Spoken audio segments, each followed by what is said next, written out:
আসসালামু আলাইকুম এভরিওয়ান, সবাই কেমন আছেন? আলহামদুলিল্লাহ আমি অনেক ভালো আছি। আমি একটু বেশি ভালো আছি কারণ আমার বাংলাদেশে যাওয়া হচ্ছে। আমি প্রায় ৮-৯ মাস ধরে বাংলাদেশে যাব করে এরকম ঠিক করে রাখছি, কিন্তু ছুটি চাওয়াও হয় নাই। কিন্তু আলহামদুলিল্লাহ আমার বাংলাদেশে যাওয়া হচ্ছে, আর এটা একদম আমি ফ্রিতে টিকিট পেয়ে গেছি, যাওয়া আসার একদম ফ্রি। তো আমি বাংলাদেশে যাব অনেক দিন ধরেই, আমার একটু বুকের সমস্যা, এটার জন্য আমি জাপানে ডক্টর দেখাইছি। এখানে আমার ডক্টরতে আমার কোনো খারাপ কোনো রেজাল্ট আসে নাই, সবই ঠিক আছে, কিন্তু আমার প্রচুর ব্যথা হয়, এর জন্য আমি বাংলাদেশে যাব। তা ভাবলাম যে আমার ভাইয়ের সাথে তো আমার 3.5 বছরের মতো দেখা হয় না, তো একসাথে যাব, এটা নিয়ে আর কি আমি ওয়েট করতেছিলাম যে আমি একটু ব্যথা সহ্য করি, তাও যেন দুই ভাই বোন একসাথে যেতে পারি। তো এমন একটা পর্যায়ে এখন আমি এসে দাঁড়াইছি যে ও যদি নাও যায় তাও আমার যাওয়াটা খুবই জরুরি। যেমন আমার যে রুমমেট, উনি এই ভিডিওটা আমার করা ছিল প্রায় এই মাসের 16 তারিখে। আমার 7 দিন ছুটি ছিল, তো সেই দিন আমি একটু ভিডিও করে নিয়েছিলাম। আর এরকম আমার অনেকগুলো ভিডিও করা আছে, ওগুলো আপলোড দেওয়া হয় না, আর ওগুলো মনে হবেও না দেওয়া, কারণ আমি অনেক ব্যস্ত থাকি ইদারিং, এর জন্য। যাই হোক, আপুটা বাংলাদেশ থেকে 7 মাসের সময় উনি আসছে, তো আসার কিছুদিন প্রায় 1 সপ্তাহ পরে উনি যে টেস্ট করে দেখতে পারে যে ওনার পজিটিভ আসছে। আলহামদুলিল্লাহ, ওনার 23 বছর পরে বাচ্চা আর কি কনসেপ্ট করলো। তো উনি 1 মাসের ছুটিতে গেছিলো, ওনার হাজব্যান্ড আছে বাংলাদেশে। তারপরে না, নিজের কাছে কেমন একটা লাগছে, উনি কাউকে জানাইতে চায় নাই, কিন্তু দিন দিন অসুস্থ হয়ে যাইতেছিল। আর এটা ভিতরে রাখতে চাইছে, হয়তো বা উনি লজ্জা পাচ্ছিল যে বাংলাদেশ থেকে আসছে, আর কেমন না যে কখনো জাপানে এরকমটা হয় নাই, বা আমাদের এই কোম্পানিতে এরকম হয় নাই। তো এই লজ্জার কারণে ওকে বলতে না চাইও হয়তো বা উনি ওনার নিজের ক্ষতিটাই করছে, যে দিন দিন অনেক অসুস্থ হয়ে পড়ছিল। তারপরে তো আমাদের ছুটি দিয়ে দিল 7 দিন। 7 দিনে না উনি কেমন একটু অসুস্থ, বলতো যে জ্বর ঠান্ডা। তাই আমি যতটুকু পারতাম হেল্প করতাম ওনাকে, তা অতটুকু আবার আমি গুরুত্ব দেইনি যে জ্বর ঠান্ডা কেমন অনেকটা উনি করতে পারবে, হয়তো বা মন খারাপ দেখে কিছু করতেছে না। তো যখন আমার 5 দিন ছুটি হয়ে গেছে, উনি তখন আমাকে বলল যে লিজা, এরকম তো আমার পজিটিভ আসছে, তো আমি তোকে জানাইতে চাই না, আমি বাংলাদেশে যাব, তুমি আর 2-3 মাস পরে যাও, আমরা একসাথে যাব। তখন ওনার শরীরটা অত খারাপ ছিল না। যাই হোক, ভালো হয়েছে, আমাকে ওকে জানাইতে নিষেধ করছে, আমি ওকে জানাই নাই যে কাজ করে 2-3 মাস পরে যাবে, যেহেতু মালিক শুনলে এটা কী মনে করবে, আবার সবাই কী মনে করবে এ বলে। তাই আমি আর কেউ বলি নাই ওনাকে, আমার মতো করে আমি ওনাকে হেল্প করি। তারপরে না উনি অনেক অসুস্থ হয়ে পড়ছে, ওই 2 দিনেই আরও বেশি অসুস্থ হয়ে পড়ছে। পরে যেদিন আমাদের কাজ শুরু হবে, ওই দিন উনি মালিককে বলল যে আমাকে ডক্টরের কাছে নিয়ে যা, আমার এই সমস্যা হয়েছে। পরে আমাদের মালিকের ওয়াইফ উনি এসে টেস্ট করে দেখে যে পজিটিভ।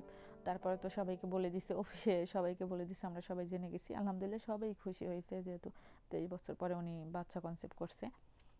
তো ওই আপুটা এমন অবস্থা হয়েছে যে ডেইলি 6 থেকে 7 বার বমি করতো, আর কিছু খেতে পারতো না। তো এখানে তো আমরা রুমে 3 জন থাকি, তো আমি ওই আপুটার অনেক হেল্প করছি, যে সকালবেলা উনি কী খাবে ওগুলো সব রেডি করে রেখে যেতাম।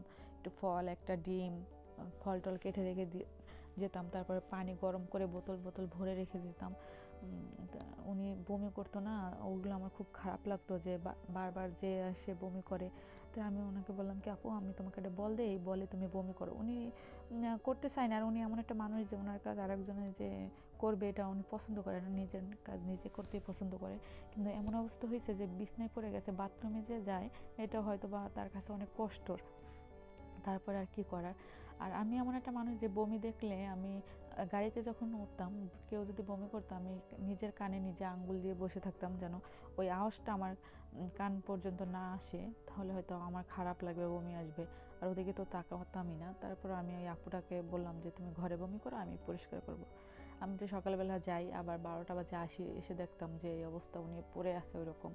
অনেক সময় দেখছি খাবার খাইছে, অনেক সময় খায় না, এরকম বমি করতো, তো আমি ওগুলো পরিষ্কার করতাম।